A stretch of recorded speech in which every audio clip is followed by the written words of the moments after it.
What is going on, guys? Happy Monday night. Well, we're not talking about Monday Night Raw here. This is the Club of the Man 1993, and we are live for my live review of last night's pay-per-view NXT TakeOver Vengeance Day 2021. Took place at the Capitol Wrestling Center in the Capitol Wrestling Center in where I can't remember where in Florida it is. It's somewhere in Florida. It's somewhere. I started to get to review the show last night. I got home at 11:45 last night. I thought I was going to be energetic to talk about the show, but I unfortunately would lose a game of Mario Party with my friend afterwards. So unfortunately, my energy was not there, and I wanted the energy to be there to be able to talk about a good show. Because NXT TakeOver Vengeance Day was a really good show. Definitely one of the better takeovers we've had since the pandemic began.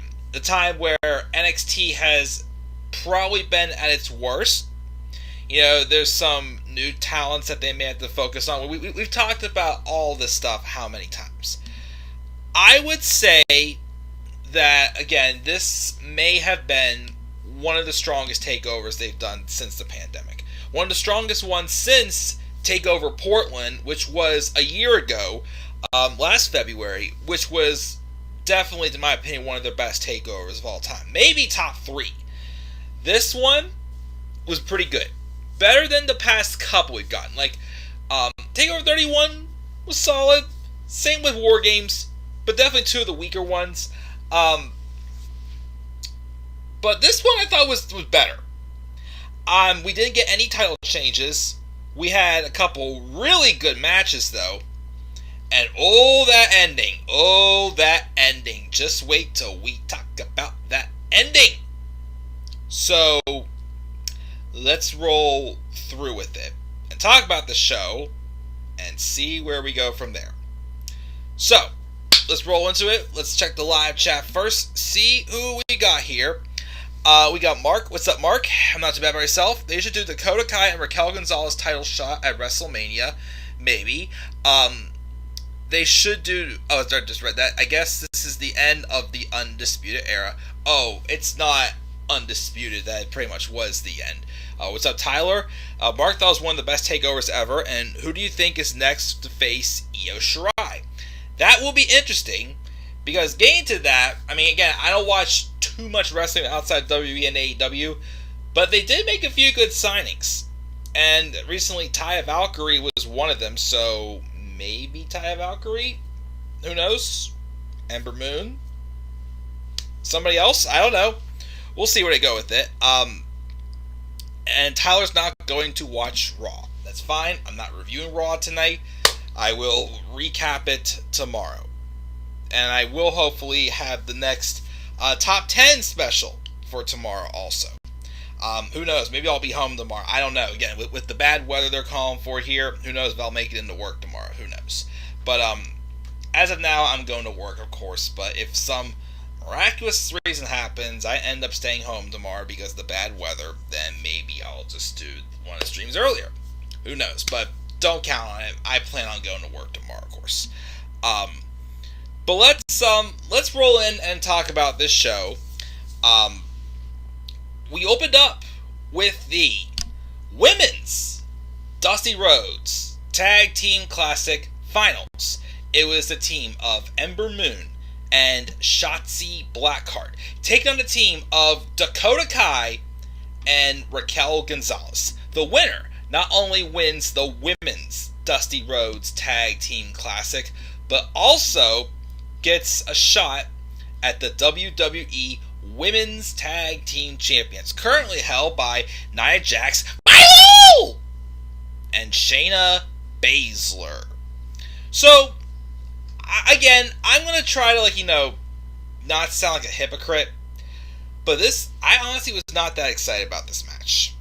I said in my preview, I feel like this is the type of match we've gotten how many times on just a regular episode of NXT.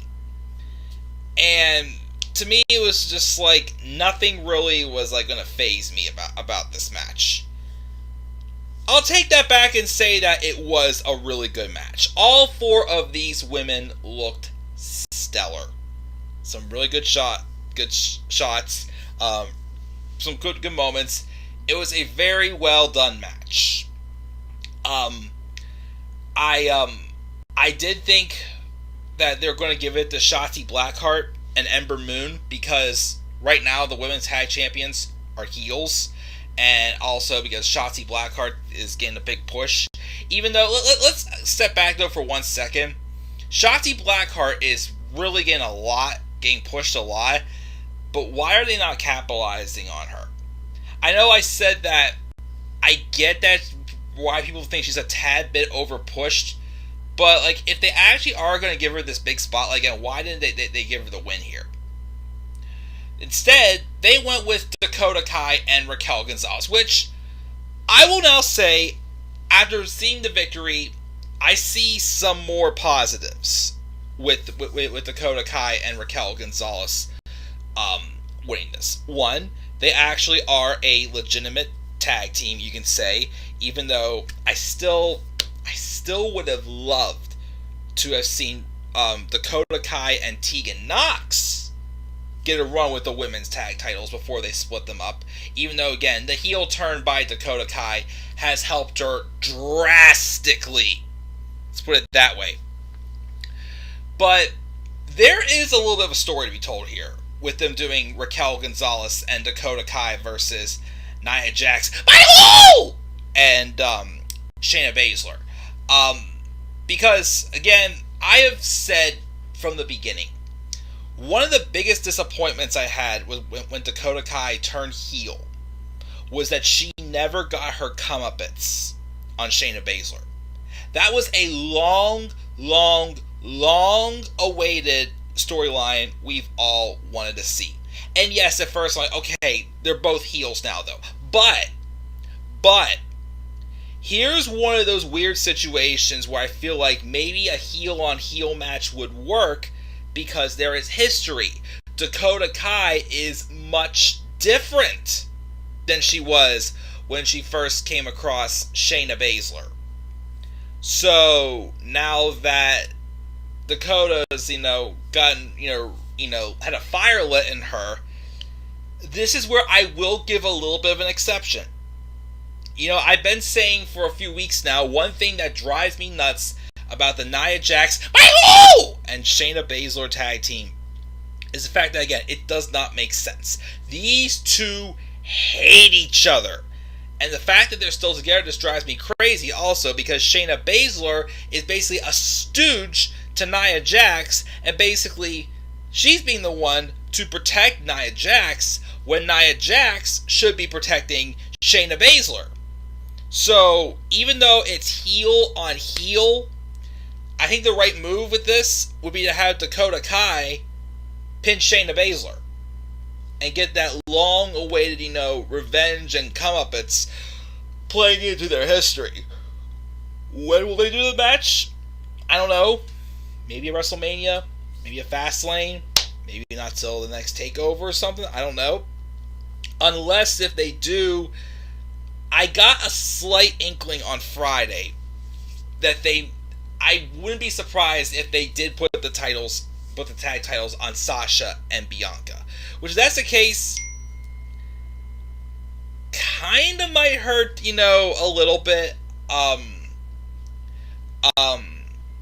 Kind of would hurt, a little bit, the whole fact that, okay, what's the point of them facing off if Dakota Kai and Shayna Baszler have history, want to get their comeuppance.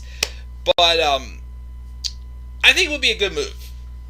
And honestly, even though it's heel on heel, I still think in some ways it would work. So there are, even though, like I said, I wasn't too excited about this match. Like I said, it just feels like a match we've seen on NXT how many times. It was still pretty good on pay-per-view. And I've seen some positives from seeing Dakota and Raquel win. So I'm interested to see what happens with that tag match when it happens. Sometime soon, who knows? They could be on Raw tonight for all I know. Starting to hype that match up, who knows? And I'm sure at some point we will see Nia Jax tonight go, my hole! once again, because Vince McMahon's going to have to beat that sucker to death until he just dies of laughter in the chair. But that's the opener. Dakota Kai and Raquel Gonzalez are winners of the first ever Women's Dusty Rhodes Tag Team Classic. Match number 2. The NXT North American Championship match.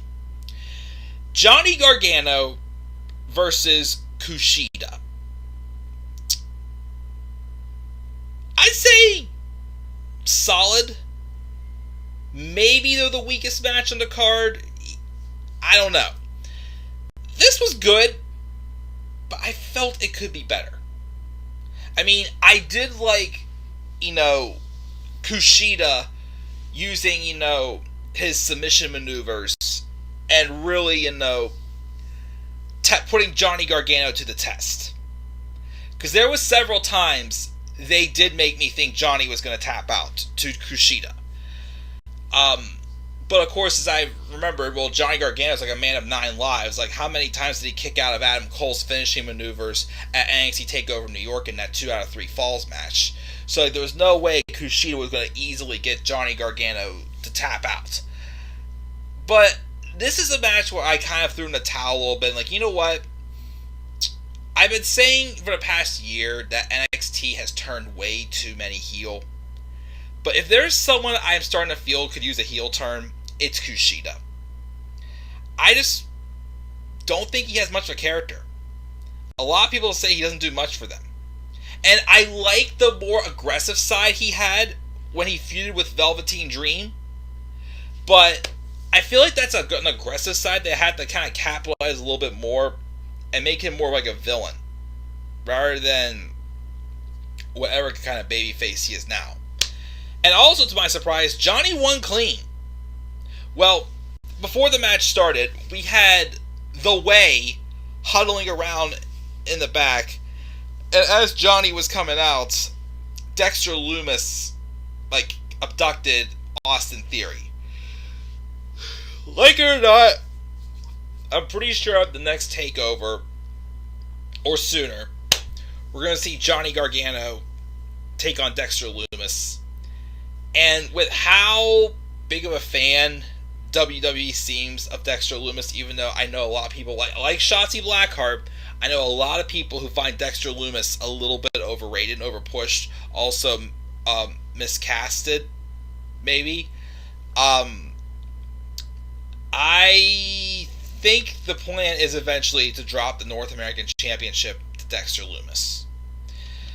I am glad, though, they are giving Johnny, even though it's not been the best run in the world, because, I've ranted how many times I do not like what Johnny's done as a heel. It just does not work for me. I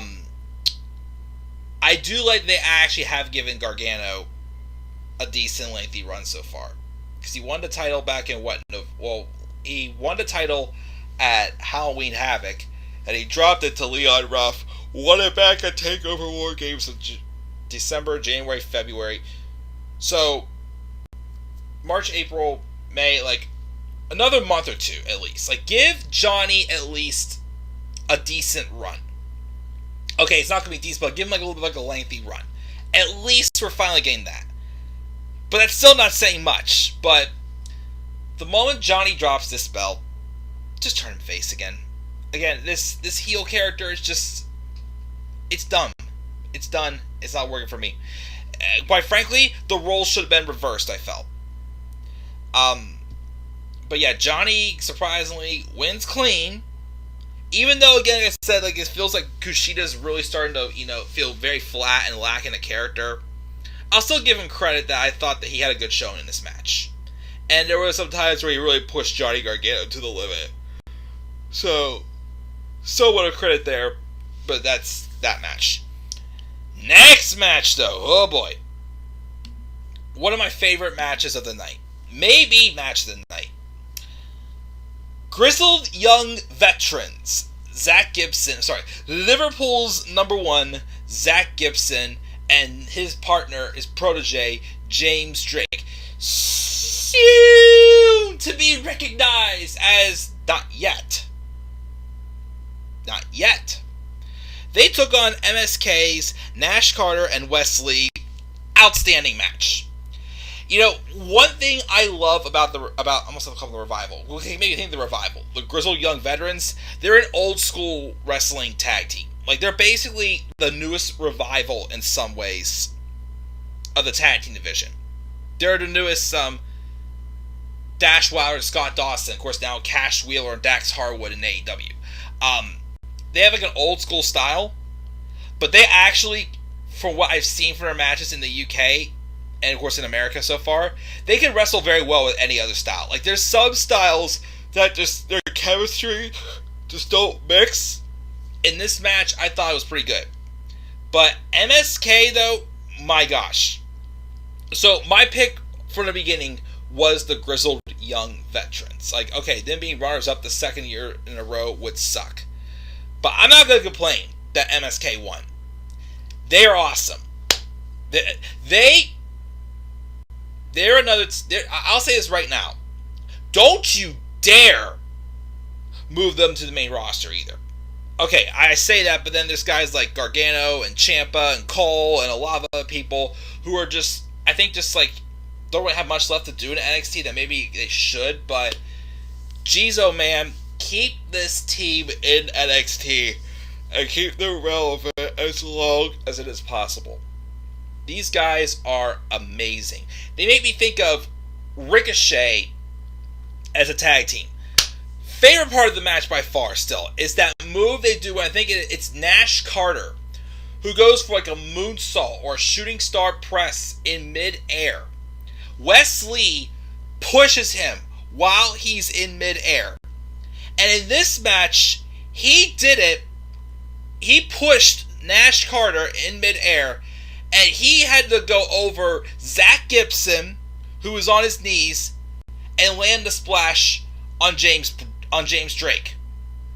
If you thought Ricochet doing that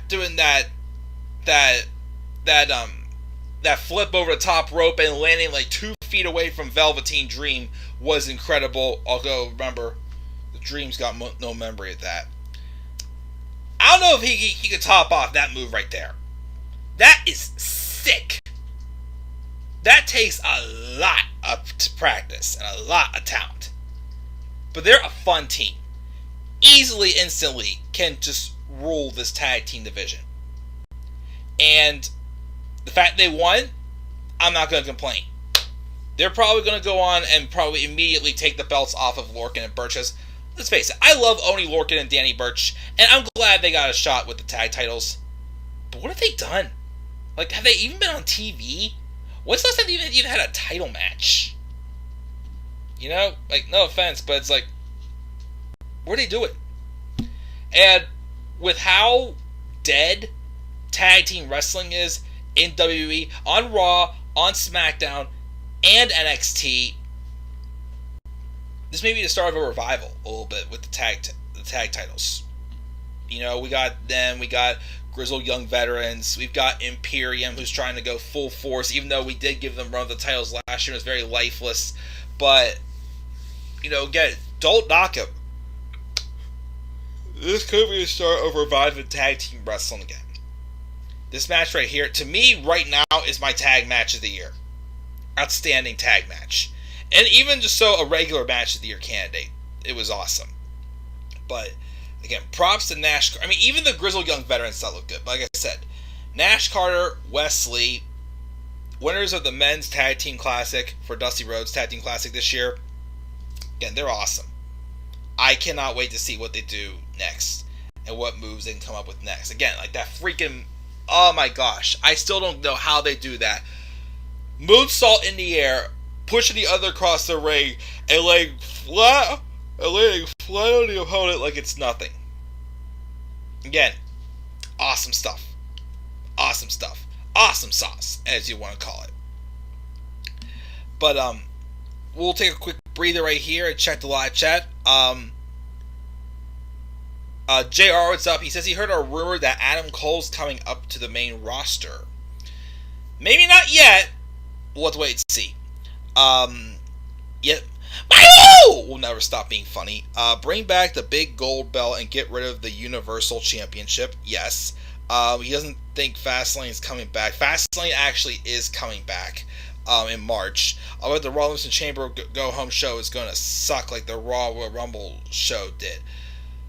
I'm not going to say it can't be as bad as that, but like I said, WWE has shown me they can make shows much worse than you thought they could. So I wouldn't be surprised if they did. They want more heels. I don't get why. I wonder what Bobby Fish thinks about what happened with the Undisputed Era. Be very interesting to see as well since he's been out with injury. But we'll talk about that in a minute. Let's talk about the triple threat match for the Women's Championship. Io Shirai versus Toni Storm versus Mercedes Martinez. This was a good match. I expected a little bit more from this though, maybe. But I still thought it was good. A couple of my favorite spots. First off, funny botch. I mean, I'm sure it probably infuriated a lot of backstage personnel, but funny botch. That one time in the match where Toni Storm goes to clear the table, which, by the way, I gotta say, Toni Storm has really muscled up. She's really gotten, strong looking. And I'll say that being reserved because I don't want certain people watching me thinking I'm getting my way out of line. But Toni Storm has gotten in much better shape, I feel, than she was before. Not saying she wasn't, but dang, is she looking great. Mercedes Martinez, again, this was actually Mercedes Martinez's first title shot in 20 years, I think it was, I heard them say. Yeah, 20 years. Definitely a very awesome talent. Again, go back to her match in the Mae Young Classic with Meiko Satomura. And you can say Toni Storm and Meiko Satomura also. Again, I remember that match. That was a women's match of the year. That was my number 2 pick, I think, in 2018 for women's match of the year. Toni Storm and Meiko Satomura. And of course, we all know, and I can't wait to see what she's doing on NXT UK, but she is in NXT UK, Meiko Satomura. And then there's Io Shirai, who was, does a freaking, crossbody on the top of a scaffold, jumps off top of there and just does a crossbody because she's a freaking daredevil. Like Shotzi Blackheart, of course, but it was good. I don't know. I just expected a little bit more drama out of this one. But you did just come from MSK and Grizzly Young Veterans, so obviously this wasn't quite meant to be a cool-down match, but they kind of tried to treat it like it was a cool-down match. But it was still good. Io retained. I'm surprised. I thought we'd give it to Toni maybe. Like I said, Taya Valkyrie is coming to NXT, so maybe she may be the one to take the title off of Io. I don't know. We'll have to wait and see. But good match. And then the main event. NXT Championship. Finn Balor versus Pete Dunne. Dream match. Awesome. Just awesome main event. Could they gone on for a few more minutes? Probably. But this match was everything I wanted it to be. 2 of the best in the NXT history, whether it's the UK or regular NXT, going at it. This was a dream match. You could not have gotten this match on the main roster and been as good as this was here. Especially if we had smiling Finn Balor versus the Bruiserweight Pete Dunne. No, that would have sucked. This, though, awesome. We had some very excellent counters. We had, it was physical, it was brutal. Needless to say, I literally was stuck and I had no clue who was going to win this match. One of my favorite parts in the match, actually, was there was a spot there where Pete Dunne was going to pull off the fingers and snapped him, but instead of pulling out the 2 closest fingers, he pulled down, 2 of them on the sides of the middle finger, and Finn Balor's middle finger was sitting up when I'm like, ooh, did they do that on purpose, or what was that? That was a nice shot there. There was also a time where, I think it was in a triangle choke, Pete Dunne had Finn Balor, and he literally got Balor to pass out. If Balor's feet were not on the ropes, Dunne would have had that match won. And I thought there was a chance Dunne was going to win this, because it would have been like a little bit of a shock, something different, although we still got the system shocked after this match, if you know what I mean. But I think it was Balor was like out cold, it was, or something like that. And then Pete Dunne hit a bitter end, and Balor still kicked out, which was a nice little near fall there. Like I said, these two countered each other's maneuvers so many times. Eventually, though, Balor was able to get Dunne, hit him with the coup de grace, and then hit him with the 1916 to get the victory over Dunne. Which, again, felt could have gone on for a couple more minutes, because it was actually going really good. But I'll take it. I thought this match was just about exactly what I needed, maybe just a little bit more, but it was awesome. You know, I said before, this match probably should have been at TakeOver, at NXT New Year's Evil, because it was another match with Balor and O'Reilly, but I'll take this match being on pay-per-view. I'm happy they did this match on pay-per-view. But then we got what happened after the show.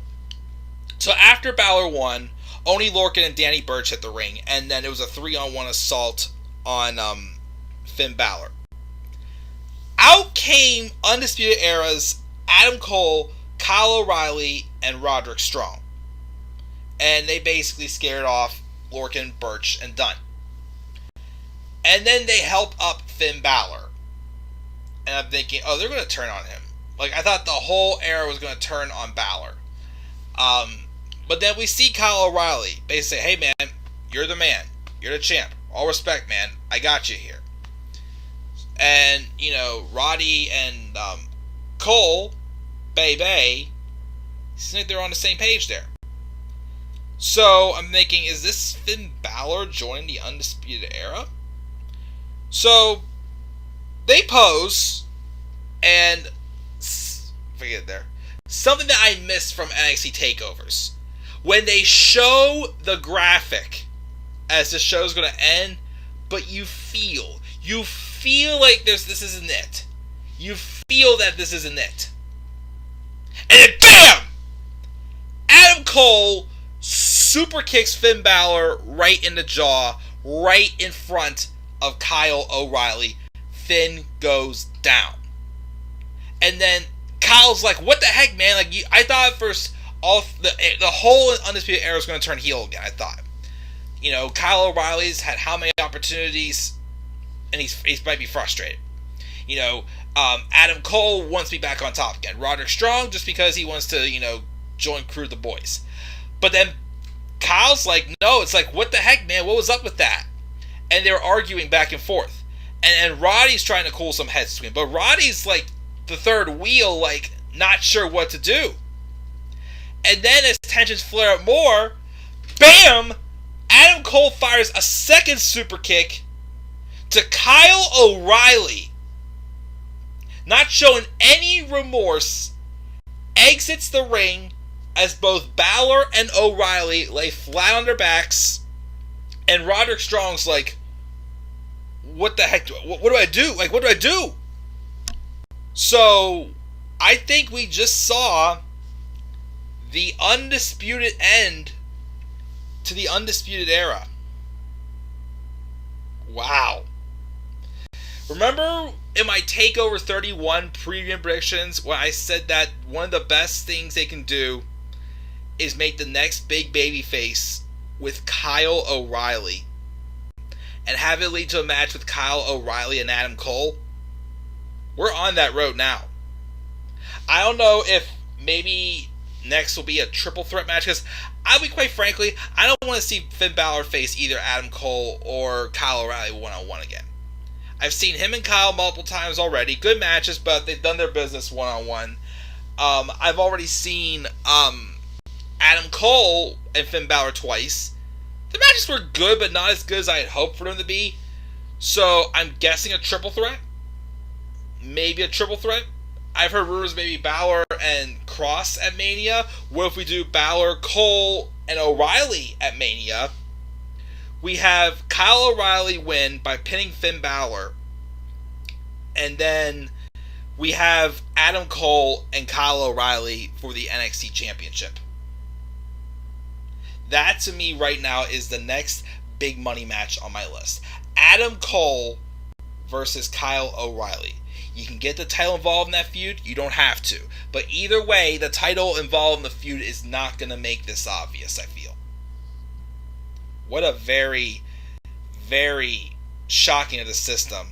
Well, very big swerve to end this show. I'm excited. Like, I don't know what to expect. And the fact that probably the next big dream match for me I know is coming. Well, besides hopefully Roman Reigns and Daniel Bryan. I'm excited. I can't wait to see what this does.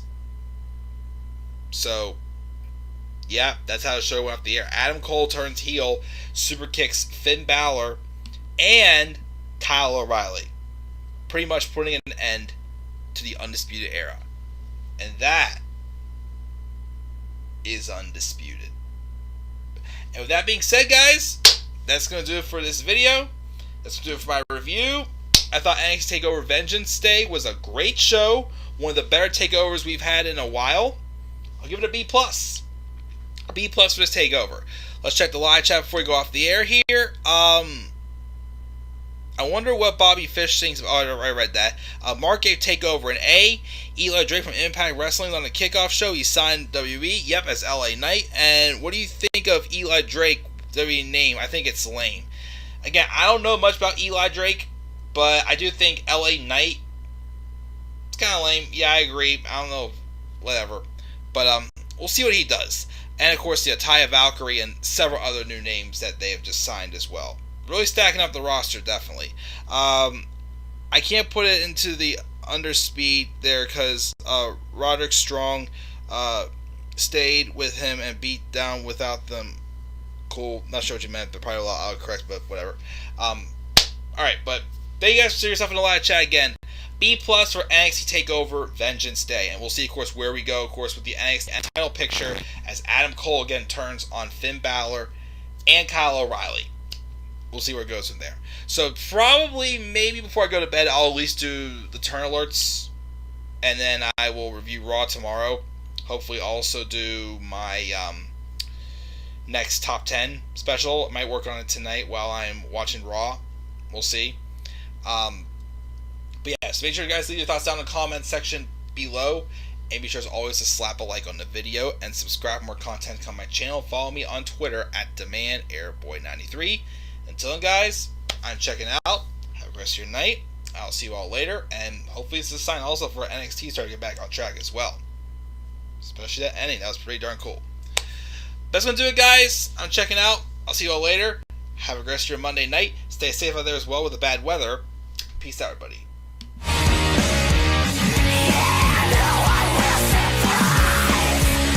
No